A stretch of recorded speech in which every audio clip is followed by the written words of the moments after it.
ሰላም እንዴት አላችሁ? የኢትዮ ታይምስ ቤተሰቦቻችን ለሰዓቱ የተመረጡ አዳዲስ መረጃዎችን ይዘንላችሁ ቀርበናል። ከመረጃዎቻችን መካከልም ህወሓት የትግራይን ህገ መንግስታዊ ሉዓላዊነት ለማስከበር ተፈናቃዮችን ወደ ቀያቸው ለመመለስና በትግራይ ላይ ለተፈጸሙ ወንጀሎች ተጠያቂነት ለማስፈን በሙሉ ኃይሉ ለመታገል እንደወሰነ ማስታወቁን ዓለም አቀፉ የገንዘብ ተቋም IMF ለኢትዮጵያ ከአንድ ዓመት ከመንፈቅ በፊት ከፈቀደው የ3.4 ቢሊዮን ዶላር የተራዘመ ብድር በአራተኛው ዙር የብድሩ አፈጻጸም ግምገማ ላይ ባለሙያዎቹ ደረጃ ከአገሪቱ መንግስት ጋር ትናንት ከስምምነት ላይ እንደደረሰ ማስታወቁን በአሜሪካ ኮንግረስ የሪፐብሊካን ፓርቲ አባሉ ኤርል በዲ ካርተር በኢትዮጵያ ኦርቶዶክስ ተዋሕዶ ቤተክርስቲያንና ሌሎች ሃይማኖት ተከታይ ማህበረሰቦች ላይ ይፈጽሟቸዋል ላሉት ከባድ የሰብአዊ መብት ጥሰቶች በኢትዮጵያ መንግስት ላይ አሜሪካ ማዕቀብ እንድትጥል የሚጠይቅ ረቂቅ ውሳኔ ሀሳብ ለህዝብ እንደራሴዎች ምክር ቤት ማቅረባቸውን የቤንሻንጉል ጉሙዝ ክልላዊ መንግስት የተራዘመ የቅድመ ክስ ስርዓትና የፍትሐ ብሔር ጉዳይ ተከራካሪዎችን የማሰር ድርጊቶች እንደሚፈጽምና የዋስትና መብትን በወቅቱ እንደማይተገብር የኢትዮጵያ ሰብአዊ መብቶች ኮሚሽን ማስታወቁን የኤርትራው ፕሬዝዳንት ኢሳያስ አፈወርቂ ሳውዲ አረቢያ በናይል ወንዝ ተፋሰስ በአፍሪካ ቀንድ በቀይ ባህርና በአረቢያን ባህረ ሰላጤ በሚታዩ ክስተቶች ዙሪያ በተለይም በአፍሪካ ቀንድ ሰላምና መረጋጋትን ለማስፈን ጉልህ ሚና እንድትጫወት ፕሬዝዳንት ኢሳያስ አፈወርቂ ለሳውዲ አረቢያ ጥያቄ ማቅረባቸውን ከህዳር 22 ቀን ጀምሮ የሐሰት መረጃ በማሰራጨትና ስም በማጥፋት ክስ በእስር ላይ የሚገኘው ጋዜጠኛ ኢዮብ ሽመልስ በአስቸኳይ እንዲፈታ የዓለም አቀፉ የጋዜጠኞች መብት ተከራካሪ ድርጅት CPJ መጠየቁን የታጠቁ አካላት የሰላም መንገድን እንዲመርጡ የአማራ ፋኖ ህዝባዊ ድርጅት ከፍተኛ አመራሮች ጥሪ ማቅረባቸውን የ23 ዓመቷን ሜሮን መብራቱን የካቲት 18 ቀን 2015 ዓ.ም በመቀሌ የአውቶቡስ መናኸሪያ አካባቢ በግድያ ተጠርጥሮ ክስ የተመሰረተበት በላይ ጸጋይ የተባለው ግለሰብ በእድሜ ልክ ጽኑ እስራት መቀጣቱን በመተከል ዞን የኮሌራ በሽታን ሙሉ በሙሉ መከላከል እንዳልተቻለ መገለጹና ሌሎችን በዝርዝር የምንመለከታቸው መረጃዎች ይዘንላችሁ ቀርበናል። ዝርዝር መረጃችንን ለማድመጥ ቻናላችንን ሰብስክራይብ በማድረግ የደወል ምልክቷን በመጫንና መረጃውም ለብዙዎች እንዲዳረስ ላይክ በማድረግ እስከ መጨረሻው አብራችሁን ቆዩ።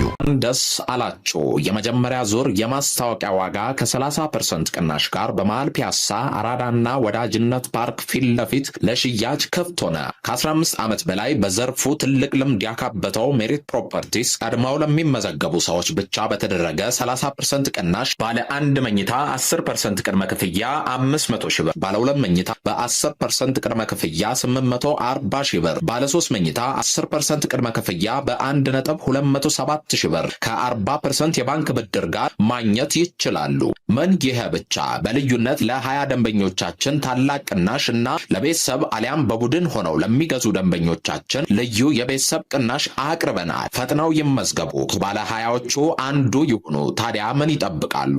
አሁን ከታች ባለው ስልክ ይደውሉልን። ሜሪት ፕሮፐርቲስ። ወደ መጀመሪያው መረጃችን ስናልፍ ህወሓት በሙሉ ኃይሉ ለመታገል እንደወሰነ አስታውቋል። ህወሓት የትግራይን ህገ መንግስታዊ ሉዓላዊነት ለማስከበር ተፈናቃዮችን ወደ ቀያቸው ለመመለስና በትግራይ ላይ ለተፈጸሙ ወንጀሎች ተጠያቂነትን ለማስፈን በሙሉ ኃይሉ ለመታገል እንደወሰነ አስታውቋል። የህወሓት ማዕከላዊ ኮሚቴ ዛሬ ባወጣው መግለጫ የፕሪቶሪያው የግጭት ማቆም ስምምነት አደጋ ላይ የወደቀው አደራዳሪ አካላትና ዓለም አቀፉ ህብረተሰብ በፌዴራል መንግስቱ ላይ ግፊት ባለማድረጋቸው የተነሳ ነው በማለት ተወቅሷል። የፓርቲው ማዕከላዊ ኮሚቴ የትግራይ ጸጥታ ኃይል አባላት የኑሮ ሁኔታ ሻሻል የሚደረጉ እንቅስቃሴዎች እንዲፋጠኑና የጥቅማ ጥቅም ጥያቄዎቻቸው እንዲሟሉ ውሳኔ ማሳለፉን ማስታውቋል። በክልሉ በመልካም አስተዳደር መስክ የሚታየው ሙስና እጅግ የከፋ ደረጃ ላይ ደርሷል ያለው የህወሓት ማዕከላዊ ኮሚቴ ችግሩ በተደራጀ የጅምላ ንቅናቄ እንዲፈታ ስምምነት ላይ መድረሱንም ገልጿል። ወደ ቀጣዩ መረጃችን ስናልፍ በአሜሪካ ኮንግረስ የሪፐብሊካን ፓርቲ አባሉ ኤርል በዲ ካርተር በኢትዮጵያ ኦርቶዶክስ ተዋሕዶ ቤተክርስቲያንና ሌሎች የሃይማኖት ተከታይ ማህበረሰቦች ላይ ይፈጽሟቸዋል ላሉት ከባድ የሰብአዊ መብት ጥሰቶች በኢትዮጵያ መንግስት ላይ አሜሪካ ማዕቀብ እንድትጥል የሚጠይቅ ረቂቅ የውሳኔ ሀሳብ ለህዝብ እንደራሴዎች ምክር ቤት አቅርበዋል። ረቂቅ የውሳኔ ሀሳቡ በሲቪሎች ላይ የሚፈጸሙ ጥቃቶችን ለማስቆምና ባለስልጣናትን ተጠያቂ ለማድረግ የአሜሪካ የውጭ ጉዳይ ሚኒስትር የተመረጡ ማዕቀቦችን ጨምሮ ሁሉንም ዲፕሎማሲ መሳሪያ እንዲጠቀሙ ይጠይቃል። የኢትዮጵያ ኦርቶዶክስ ተዋሕዶ ቤተክርስቲያንና ሌሎች የሃይማኖት ተከታዮች የጦር ወንጀልና ዘር ማጥፋትን ጨምሮ በርካታ ወንጀሎች እንደተፈጸሙባቸውም የሚያሳዩ ሁኔታዎች መኖራቸውንም የውሳኔ ሀሳቡ ይገልጻል። ወደ ቀጣዩ መረጃዎችን ስናልፍ ዓለም አቀፉ የገንዘብ ተቋም IMF ለኢትዮጵያ ከአንድ ዓመት ከመንፈቅ በፊት ከፈቀደው የ3.4 ቢሊዮን ዶላር የተራዘመ ብድር በአራተኛው ዙር የብድሩ አፈጻጸም ግምገማ ላይ በባለሙያዎቹ ደረጃ ከአገሪቱ መንግስት ጋር ትናንት ከስምምነት ላይ መድረሱን አስታውቋል። በአራተኛው የብድር አፈጻጸም ግምገማ ላይ በተደረሰው ስምምነት መሰረት ተቋሙ ለኢትዮጵያ ከብድር ውስጥ ቀጣዩን 261 ሚሊዮን ዶላር ቦርዱ ካጸደቀው በኋላ እንደሚለቅ ገልጿል። ቀጣዩ ዙር ብድር ሲለቀቅም ተቋሙ ከአጠቃላይ ብድር ውስጥ እስካሁን ለሀገሪቱ የለቀቀው የገንዘብ መጠን 2.1 ቢሊዮን ዶላር እንደሚደርስ ነው የተገለጸው። ተቋሙ መንግስት በመካከለኛ ጊዜ ውስጥ የማክሮ ኢኮኖሚ መረጋጋትን ማስቀጠል እንዲሁም እድገትና ድህነትን ቅነሳ መደገፍ አለበት ብሏል። መንግስት የገንዘብ ፖሊሲውን እንዲያጠብቅና የግል ኢንቨስትመንትን እንዲያበረታታም ተቋሙ አሳስቧል። ወደ ቀጣዩ መረጃዎችን ስናልፍ የቤንሻንጉል ጉሙዝ ክልላዊ መንግስት የተራዘመ የቅድመ ክስ ስርዓትና የፍትሐ ብሔር ጉዳይ ተከራካሪዎችን የማሰር ድርጊቶች እንደሚፈጽምና የዋስትና መብትን በወቅቱ እንደማይተገብር የኢትዮጵያ ሰብአዊ መብቶች ኮሚሽን አስታውቋል። በሌላ በኩል የክልሉ መንግስት ከታጠቁ ኃይሎች ጋር የሰላም ስምምነት በማድረጉ የሰዎች ሞት፣ የአካል ጉዳትና መፈናቀል መቀነሱን፣ የዲሲፕሊን ጉድለት ያለባቸውን የጸጥታ አካላት ተጠያቂ ማድረግና ያለ አግባብ የታሰሩ ሰዎችን መልቀቅ መጀመሩ መሻሻሎች መሆናቸውን ኮሚሽኑ ጠቅሷል። የኢትዮጵያ ሰብአዊ መብቶች ኮሚሽን ዋና ኮሚሽነር ብርሃኑ አዴሎ የክልሉ መንግስት አልፎ አልፎ የሚከሰቱ ግጭቶችና ጥቃቶች ዳግም እንዳይከሰቱ የቅድመ መከላከል ስራ እንዲሰራ፣ የተጠርጣሪዎችን የተራዘመ የቅድመ ክስ ስርዓት እንዲያስቀርና የተጠርጣሪዎችና የተከሳሾችን የተፋጠነ ፍትህ የማግኘት መብት በተሟላ ሁኔታ እንዲተገበርና የሰብአዊ መብት ጥሰት ፈጻሚዎችን ተጠያቂ እንዲያደርግም አሳስበዋል። በሌላ መረጃ ደግሞ ብሔራዊው የሰብአዊ መብት ተሟጋች ተቋም የሆነው የኢትዮጵያ ሰብአዊ መብቶች ኮሚሽን በጋምቤላ ክልል በተደጋጋሚ የሚከሰቱ ግጭቶች አሳሳቢ መሆናቸውን በተለያየ ጊዜ በሚያወጣቸው መግለጫዎችና ሪፖርቶች ሲገልጽ ቆይቷል። የኮሚሽኑ የስራ ኃላፊዎች ከ3 ሳምንታት በፊት በክልሉ የስራ ጉብኝት ባደረጉበት ሰዓት ይህ ጉዳይ ተነስቶ ነበር። የኢትዮጵያ ሰብአዊ መብቶች ኮሚሽን ዋና ኮሚሽነር አቶ ብርሃኑ አዴሎ ከጋምቤላ ክልል ርዕሰ መስተዳድር ጋር አለሚቱ ኡሙድና ከሌሎች የስራ ኃላፊዎች ጋር በነበራቸው ውይይት በክልሉ አልፎ አልፎ ይከሰታሉ ያሏቸውን ግጭቶችና ጥቃቶችን ለማስቀረት ጠንካራ የቅድመ መከላከል ስራ እንዲሰራ ጠይቀው ነበር። ኮሚሽነሩ ወደ አዲስ አበባ ከተመለሱ አንድ ወር ባልሞላ ጊዜ ውስጥ በክልሉ ዳግም በተፈጸመ ጥቃት ሳቢያ በጋምቤላ ከተማ የሰዓት እላፊ ገደብ ተጥሏል። የክልሉ መንግስት መቀመጫ በሆነችው የጋምቤላ ከተማ ከምሽቱ 1 ሰዓት በኋላ በሚደረግ የተሽከርካሪና የሰው እንቅስቃሴ ላይ ክልከላ የተጣለው ከትናንት በስቲያ ማክሰኞ ህዳር 30 ቀን 2018 ዓመተ ምህረት ነበር። አንድ የጋምቤላ ከተማ ነዋሪ በከተማዋ ባለው የጸጥታ መደፍረስ ምክንያት እርሳቸው በሚገኙበት አካባቢ ትምህርት ቤቶችና ባንኮች ዝግ መሆናቸውን ተናግረዋል። የመንግስት ሰራተኛ የሆኑት ሌላኛዋ የጋምቤላ ከተማ ነዋሪ ግን በትናንትናው ዕለት በስራ ገበታቸው ላይ እንዳልተገኙና ልጆቻቸውን ዛሬም ጭምር ወደ ትምህርት ቤት እንዳላኩ ተናግረዋል። በዛሬው ዕለት የተወሰነ የሰዎች እንቅስቃሴ ቢኖርም በአቅራቢያቸው የሚገኝ ባንክ አሁንም ዝግ እንደሆነ ገልጸዋል ሲል ኢትዮጵያን ኢንሳይደር ዘግበዋል። ወደ ቀጣዩ መረጃዎችን ስናልፍ ሜሮን መብራቱ የተባለች ወጣትን የገደለው ወንጀለኛ በእድሜ ልክ ጽኑ እስራት ተቀጧል። የፍርድ ውሳኔውም ከ3 ዓመታት በላይ ጊዜ ፈጅቷል። የ23 ዓመቷ ሜሮን መብራቱ የካቲት 18 ቀን 2015 ዓ.ም በመቀሌ የአውቶቡስ መናኸሪያ አካባቢ ነው በባጃጅ ተገድላ ተጥላ የተገኘችው። በግድያው ተጠርጥሮ ክስ የተመሰረተበት በላይ ጸጋይ የተባለ ግለሰብ ነው። ጉዳዩን የያዘው የመቀሌ ማዕከላዊ ፍርድ ቤት በወጣት ሜሮን መብራቱ ግድያ የተከሰሰውን ግለሰብ ወንጀለኛነቱን አረጋግጦ ዛሬ ሐሙስ ታህሳስ 2 ቀን 2018 ዓ.ም የፍርድ ውሳኔ ሰጥቷል። ወንጀለኛው ግለሰብ ግድያውን ጨለማን ተገን በማድረግ መፈጸሙ የተገለጸ ሲሆን ይህ የጭካኔ ድርጊቱ አልበቃ ብሎት የፈጸመውን እኩይ ተግባሩን ለመደበቅ ጥረት ማድረጉ የፍርድ ቅጣቱን ከባድ አድርጎታል። ፍርድ ቤቱ ግለሰቡን በእድሜ ልክ ጽኑ እስራት እንዲቀጣ ወስኗል። ይህ የፍርድ ውሳኔ የተላለፈው ከ3 ዓመት በላይ ጊዜ ከወሰደ በኋላ እንደሆነም ተገልጿል። ወደ ቀጣዩ መረጃዎችን ስናልፍ የታጠቁ አካላት የሰላም መንገድን እንዲመርጡ የአማራ ፋኖ ህዝባዊ ድርጅት ከፍተኛ አመራሮች ጥሪ አቅርበዋል። የአማራ ክልል ህዝብ ከዚህ በላይ ጦርነት እያደረሰ ያለውን ችግር መሸከም ስለማይችል አሁንም ድረስ የታጠቁ አካላት የሰላም መንገድን እንዲመርጡ የአማራ ፋኖ ህዝባዊ ድርጅት ከፍተኛ አመራሮች ጥሪ አቅርበዋል። በአማራ ብሔራዊ ክልላዊ መንግስትና በአማራ ፋኖ ህዝባዊ ድርጅት መካከል የተፈረመውን የሰላም ስምምነት አስመልክቶም የአማራ ፋኖ ህዝባዊ ድርጅት ከፍተኛ አመራሮች መግለጫ ሰጥተዋል። የአማራ ህዝብን ጥያቄ እናስመልሳለን ብለን ወደ ጫካ ብንገባም ትግላችን የአማራ ህዝብ ጠል በሆኑና ኢትዮጵያ እንድትፈርስ በሚፈልጉ የውጭና የአገር ውስጥ ጠላቶች እጅ መውደቁ ድርጅቱ ወደ ሰላም ስምምነቱ መምጣቱን አመራሮቹ ገልጸዋል። የአማራ ፋኖ ህዝባዊ ድርጅት ወደ ትጥቅ ትግል ከገባበት ካለፉት 3 ዓመታት ወዲህ የአማራ ክልል ህዝብ በሰላም መንቀሳቀስ የማይችልበት ደረጃ መድረሱንና ከትምህርት ከጤናና ሌሎችም አገልግሎቶች ውጪ ሆኖ ከፍተኛ ችግር ማስተናገዱንም የአማራ ፋኖ ህዝባዊ ድርጅት ምክትል የፖለቲካ መምሪያ ኃላፊና የወሎ ቤተ አማራ ጠቅላይ ግዛት እዝ የፖለቲካ ዘርፍ ኃላፊ ኢያሱ አበራ ተናግረዋል። የትኛውም ጥያቄ በሰላማዊ መንገድ እንጂ በጦርነት የሚፈታ ባለመሆኑ እንዲሁም የክልሉ ህዝብ በሰላም እጦት ከሚደርስበት ችግር እንዲወጣ ድርጅቱ የሰላም ስምምነቱን መፈረሙንም ገልጿል። እስከ መቼ ነው ጦርነት ውስጥ የምንቆየው የሚል ጥያቄ በድርጅቱ ውስጥ በየደረጃው ካሉ የሰራዊት አባላት ጥያቄ ሲነሳ እንደነበረ የገለጸው የአማራ ፋኖ ህዝባዊ ድርጅት የጎጃም ጠቅላይ ግዛት እዝ ፋይናንስ ኃላፊ አሁን የተደረሰው የሰላም ስምምነት ተገቢ መሆኑን አረጋግጧል። በተደረሰው ስምምነትም ሁላችንም ደስተኞች ነን ሲልም ገልጿል። የድርጅቱ የጽህፈት ቤት ምክትል ኃላፊና የወሎ ቤተ አማራ ጠቅላይ ግዛት እዝ አስተዳደርና ማህበራዊ ጉዳይ ኃላፊ ግርማ እጅጋየሁ አማራ ጠል ወይም ኢትዮጵያ ጠል የሆኑት ህወሓትና ሻዕቢያ ከግብጽ ተልእኮ ተቀብለው የአማራ ክልልን የማተራመስ አጀንዳ ይዘው እየተንቀሳቀሱ በመሆኑ አካሄዳችን ትክክል አይደለም ብለን ወደ ድርድር መጥተናል በማለትም ተናግረዋል።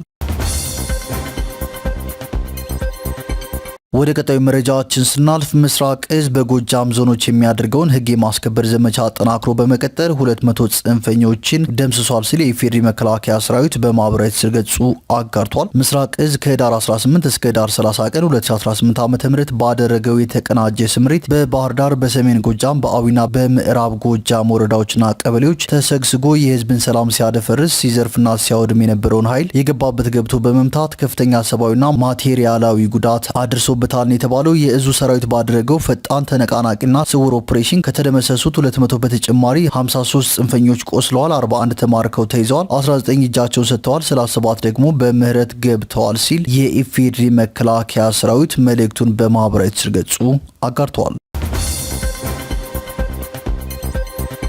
ወደ ቀጣዩ መረጃችን ስናልፍ የኤርትራው ፕሬዝዳንት ኢሳያስ አፈወርቂ ሳውዲ አረቢያ በናይል ወንዝ ተፋሰስ በአፍሪካ ቀንድ በቀይ ባህርና በአረቢያን ባህረ ሰላጤ በሚታዩ ክስተቶች ዙሪያ በተለይም በአፍሪካ ቀንድ ሰላምና መረጋጋት ለማስፈን ጉልህ ሚና እንድትጫወት ጠይቀዋል። ሁለቱም መሪዎች ትናንት ሪያድ ውስጥ ያደረጉት ውይይት ፕሬዝዳንት ኢሳያስ ሳውዲ አረቢያ በተጠቀሱት ቀጠናዊ ጉዳዮች ላይ ከአሁን ቀደም ንቁ ሚና እንደሌላት መጠቆማቸውን የኤርትራ መንግስት ቃል አቀባይ የማነ ገብረ መስቀል አስታውቋል። ውይይቱ በሁለትዮሽ የኢኮኖሚ ትብብሮች በናይል ወንዝ ተፋሰስ በአፍሪካ ቀንድ በቀይ ባህርና በአረቢያን ባህረ ሰላጤ ባሉ ወቅታዊ ክስተቶች ላይ ያተኮረ ነበር ነው የተባለው። የሳዑዲው አልጋውራሽ መሐመድ ቢን ሳልማን በበኩላቸው በእነዚህ ጉዳዮች ዙሪያ ከኤርትራ መንግስት ጋር በሰፊው እንደሚወያይ ልዑካን ቡድን በቅርቡ ወደ አስመራ እንደሚልኩም ቃል መግባታቸውንም የማነ ጠቅሰዋል። ኢሳያስ ከትናንት በስቲያ ማክሰኞ ዕለት ወደ ሳዑዲ ያቀኑት በንጉስ ሰልማን ቢን አብዱልአዚዝ አልሳዑድ ግብዣ እንደሆነም ተገልጿል። በሪያድ ከሳዑዲ መንግስት ከፍተኛ ባለስልጣናት ጋር ስብሰባዎችን እንደሚያደርጉም የማስታወቂያ ሚኒስትሩ ጠቅሰው ነበር። የማስታወቂያ ሚኒስትሩ ረቡዕ በኤክስ ገጻቸው ያጋሩት መረጃ እንደሚያመለክተው ኢሳያስ በአልያማማ ቤተ መንግስት ተገኝተው ከሳዑዲው ልዑል አልጋውራሽ ጋር ሰፊ ንግግር አድርገዋል። የሁለቱም መሪዎች ንግግር በሁለትዮሽ ግንኙነቶች እንዲሁም ለሁለቱ ሀገራት ወሳኝ ጥቅም ባላቸው ሌሎች ጉዳዮች ላይ ያተኮረ እንደነበር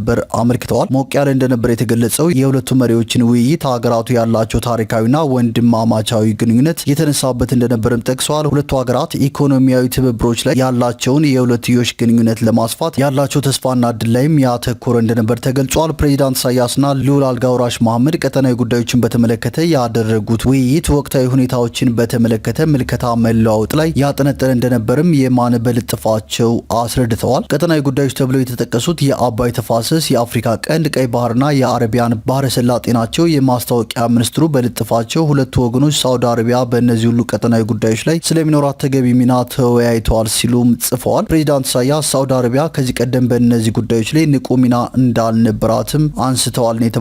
የማነ ገብረ መስቀል የዳበረ ኢኮኖሚያዊ እድገት እንዲኖር ለማድረግ ዘላቂ ቀጠናዊ ሰላምን ማስፈን አስፈላጊ ቅድመ ሁኔታ መሆኑንም አስምረውበታል ሲሉ ፕሬዚዳንቱ ያነሱትን ነጥብ አስረድተዋል። ፕሬዚዳንት ኢሳያስ አክለውም በጠቅላላው በሰፊው ቀጠናና በተለይም በጎረቤቶቻችን ሰላምና መረጋጋትን ለማስፈን ሳዑዲ አረቢያ ከፍተኛ ሚና እንድትጫወት ጠይቀዋል። ይህ ጥያቄ የቀረበላቸው ልዑል አልጋውራሽ መሐመድ ቢን ሳልማን በበኩላቸው በቅርቡ ልዑካቸውን ወደ ኤርትራ እንደሚልኩ መናገራቸውንም የማስታወቂያ ማስታወቂያ ሚኒስትሩ ጠቅሰዋል። ወደ ኤርትራ የሚጓዘው ልዑክ ፕሬዚዳንት ኢሳያስ ባነሷቸው ወሳኝ ቀጠናዊ ጉዳዮች ላይ ጥልቅ ምክክር እንደሚያደርግ ልዑል አልጋ ወራሹ ጠቅሰዋል። ባለፉት ወራት ኢትዮጵያ የይገባኛል ጥያቄ ያነሳችበትን የአሰብ ወደብ ኤርትራ ከሳውዲ አረቢያ ጋር በጋራ ለማልማት ፍላጎት እንዳላት የሚገልጹ ሪፖርቶች መውጣታቸውም ይታወሳል። ፕሬዚዳንት ኢሳያስ አፈወርቂ በሁለት ወራት ጊዜ ውስጥ ሶስተኛ የሆነውን የውጭ ጉዞ ወደ ሳውዲ አረቢያ ያደረጉት የሪያድ ተቀናቃኝ ከሆነችው የተባበሩት አረብ ኤሚሬቶች ጋር ጥሩ ግንኙነት ያላት ኢትዮጵያና ኤርትራ የገቡበት ውጥረት በቀጠለበት ወቅት ነው። ደም አፋሳሹን የትግራይ ጦርነት ካስቆመው የፕሪቶሪያ ስምምነት ወዲህ የሻከረው የአዲስ አበባና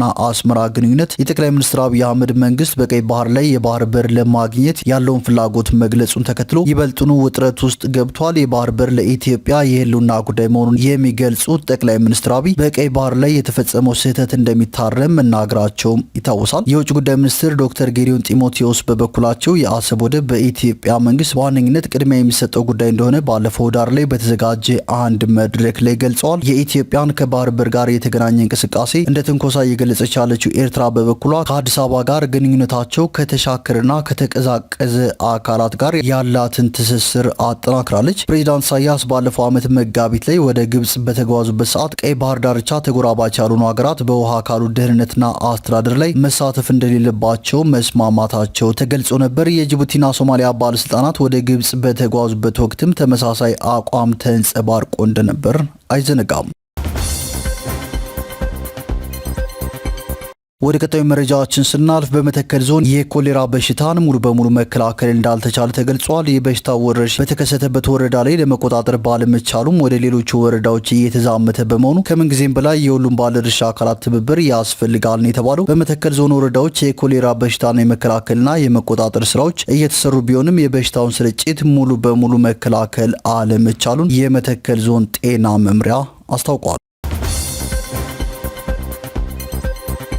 ወደ ቀጣዩ መረጃችን ስናልፍ ጋዜጠኛ ኢዮብ ሽመልስ በአስቸኳይ እንዲፈታ የዓለም አቀፉ የጋዜጠኞች መብት ተከራካሪ ድርጅት ጠይቋል። ከህዳር 22 ቀን ጀምሮ የሐሰት መረጃ በማሰራጨትና ስም በማጥፋት ክስ በእስር ላይ የሚገኘው ጋዜጠኛ ኢዮብ ሽመልስ በአስቸኳይ እንዲፈታ የዓለም አቀፉ የጋዜጠኞች መብት ተከራካሪ ድርጅት ሲፒጄ ጠይቋል። በሲዳማ ክልል ሙስናን በተመለከተ ከሲዳማ በቲክቶክ ዘገባን የሚያሰራጨው ጋዜጠኛ ኢዮብ ከቀኑ 10 ሰዓት ላይ በክልሉ ርዕሰ መዲና ሐዋሳ ከሚገኘው መኖሪያ ቤቱ አቅራቢያ ተይዞ አዲስ ከተማ ክፍለ ከተማ ወደሚገኘው ፖሊስ ጣቢያ መወሰዱን ሲፒጄ ጉዳዩን ያውቃሉ ያላቸውን ሁለት ሰዎች ጠቅሶ ትናንትና ሁለት መግለጫ አውጥቷል።